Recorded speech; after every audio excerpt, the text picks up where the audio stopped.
Assalamualaikum warahmatullahi wabarakatuh. Alhamdulillahi bi ni'matihi tatimmu shalihat.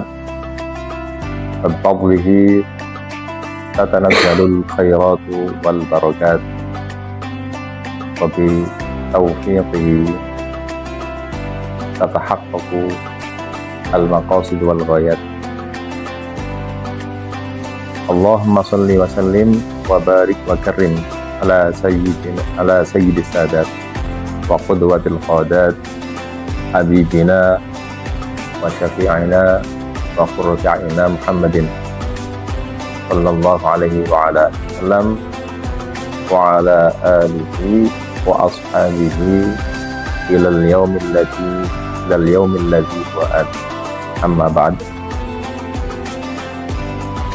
Para pemirsa yang dimuliakan oleh Allah, saudara-saudara seiman yang dimuliakan oleh Allah, alhamdulillah untuk kesekian kalinya kita diberi nikmat, diberi kesempatan oleh Allah Subhanahu wa taala memasuki bulan yang mulia, bulan yang penuh keberkahan, yaitu bulan Ramadan. Patut kita syukuri dan kita wujudkan syukur kita tersebut di dalam tindakan yang nyata, bagaimana hakikat syukur yang disampaikan oleh para ulama, yaitu sorfun ni'ami lima khuliqa li ajliha, mempergunakan nikmat untuk tujuan Allah memberi nikmat tersebut kepada kita. Bulan Ramadan dianugerahkan kepada umat Nabi Muhammad tidak lain adalah agar supaya dimanfaatkan untuk ketaatan-ketaatan, dimanfaatkan untuk ibadah, dipenuhi dengan kebaikan-kebaikan. Terutama kebaikan yang berkaitan dengan bulan Ramadan tersebut, yaitu kewajiban berpuasa. Ini saya tekankan karena fenomena yang sangat memprihatinkan, yaitu di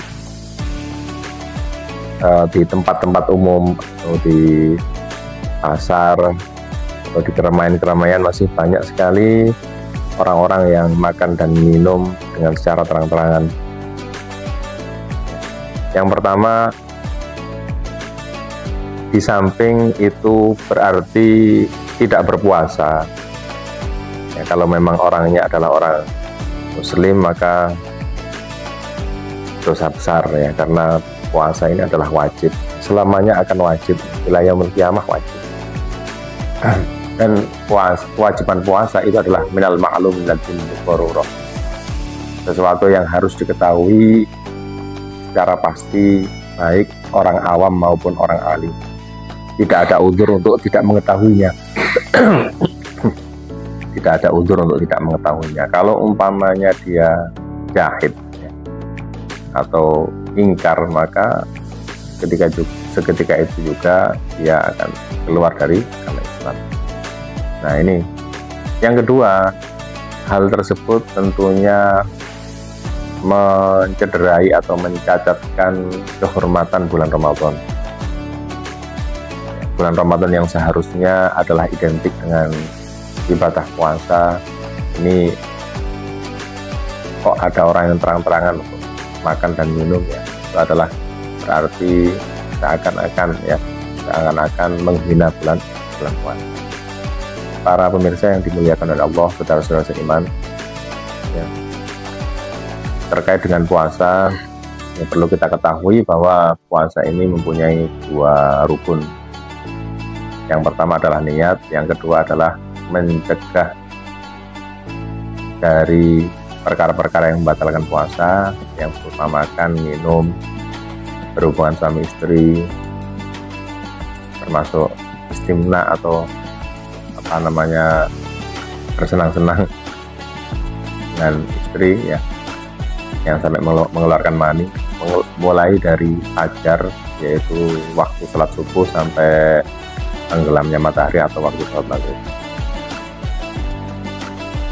Terkait dengan rukun pertama yaitu niat,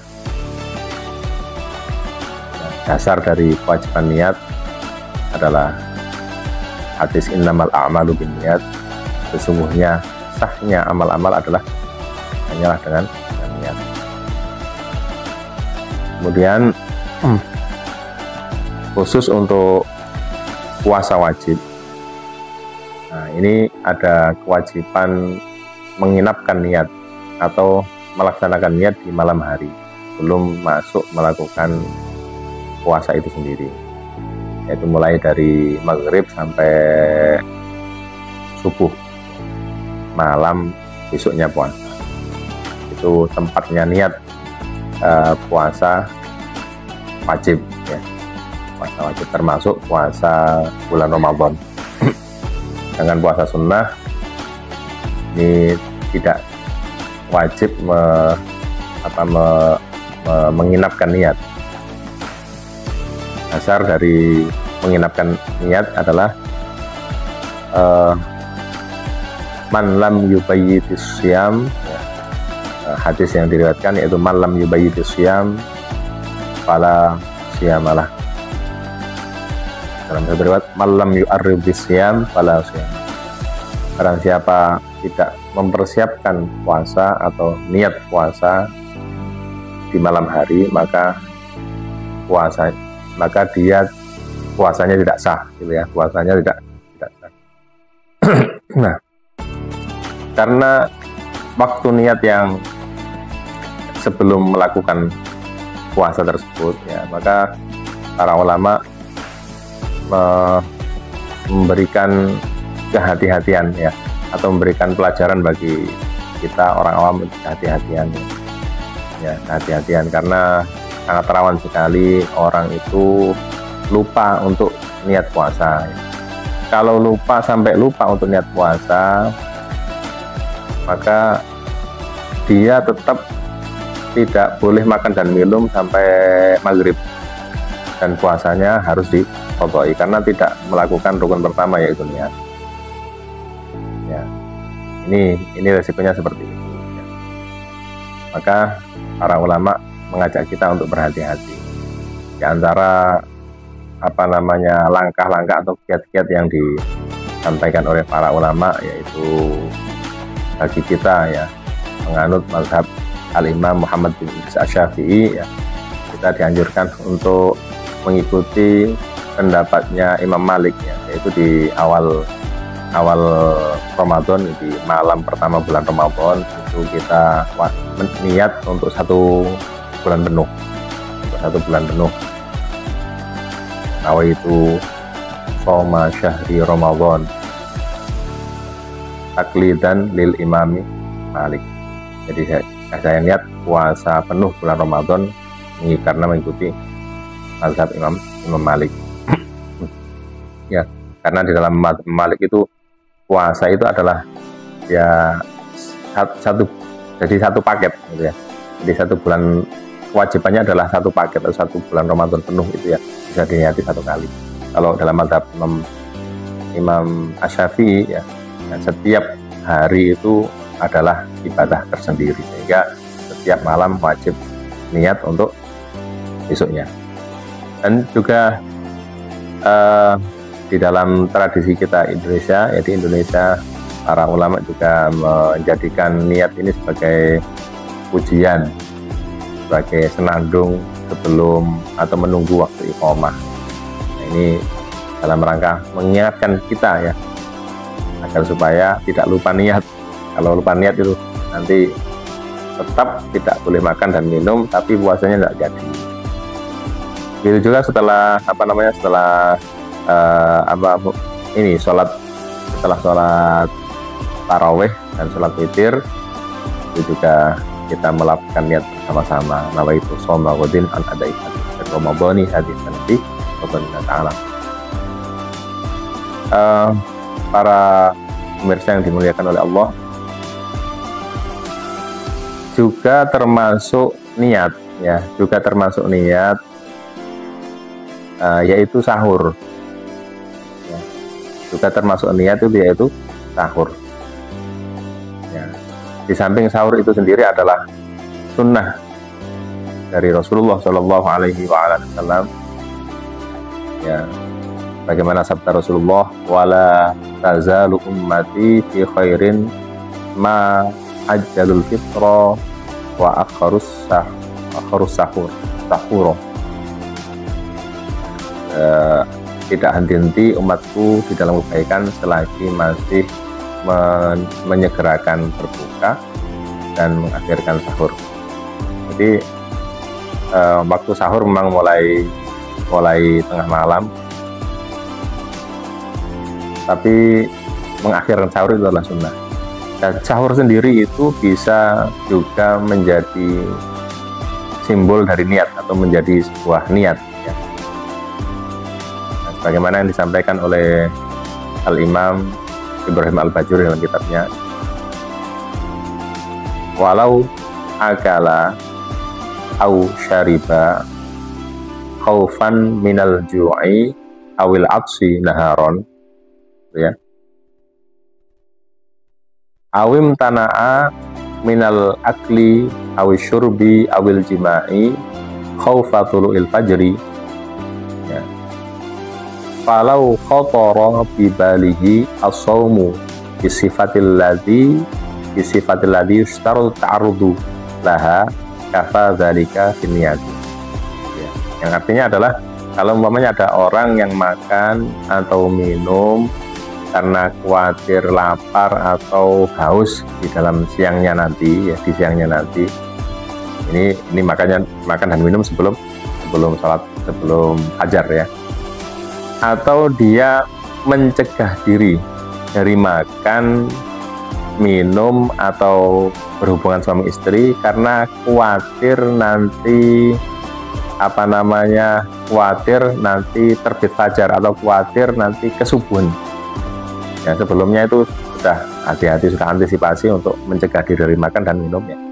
Nah, maka apabila di dalam hatinya terlintas puasa dengan sifat-sifat yang disyaratkan untuk untuk kita singgung, ya, di dalam niat, ya. Nah, maka hal tersebut cukup di dalam niat. Apa saja sifat-sifat yang harus kita singgung dalam niat? Yaitu yang pertama harus menentukan fardhi syahri Ramadan, menentukan kefarduannya, kemudian bulan Ramadan kapan nih? Bulan Ramadan tahun ini, ya. Ini harus disebutkan, ya, nanti agar supaya niatnya sah seperti itu. Nah, berarti sahur ini, ya, ketika orang makan, jelas kan orang makan sahur itu kan, ya, tidak sekedar makan, tapi dalam rangka persiapan untuk melakukan puasa besoknya atau nanti paginya itu. Ya, berarti ya sudah cukuplah itu adalah sebagai niat. Atau orang yang menahan dari makan, ya, umpamanya sudah mendekati waktu subuh, ya, mendekati fajar. Ini mau fajar, ya, mau sholat subuh, mau waktu subuh, berarti nanti ini habis, ya, sudah, berarti saya tak makan, tak minum, kan, takut nanti sudah kesubuhan, sudah terlanjur masuk waktu subuh, ya. Karena sekarang ini kan yang namanya sholat subuh itu tidak bisa, waktu sholat subuh tidak bisa terlihat langsung bagi kita, ya. Kita berijtihad atau mengikuti orang yang berijtihad. Artinya adalah sholat subuh ini kita ketahui masuk waktunya adalah dengan waktu-waktu sholat yang notabene-nya dihitung dengan rumus-rumus hisab. Tidak langsung melihat fajar shodiq, itu fajar yang muncul di ufuk, ya. Ufuk ini adalah garis yang memisah antara langit dan bumi, ya. Itu yang digambarkan dalam Al-Quran seperti benang putih, ya. Sebelumnya pas waktu malam itu antara langit dan bumi ini seakan-akan menyatu, ya, gelap, ya. Nah, ketika ada fajar shodiq itu, fajar shodiqnya ini memisah, ya, antara langit dan bumi, ya, di ufuk tersebut, ya. seakan-akan benang putih. Dari dalam Al-Quran disebutkan wakulu washrobu, ya, makanlah dan minumlah hatta yatabayyana, sehingga jadi jelas lakum bagi kalian apa al-khaytul abyadu, ya, benang putih, minal khaytul aswadi, dari benang hitam, minal fajri, dari fajar. Jadi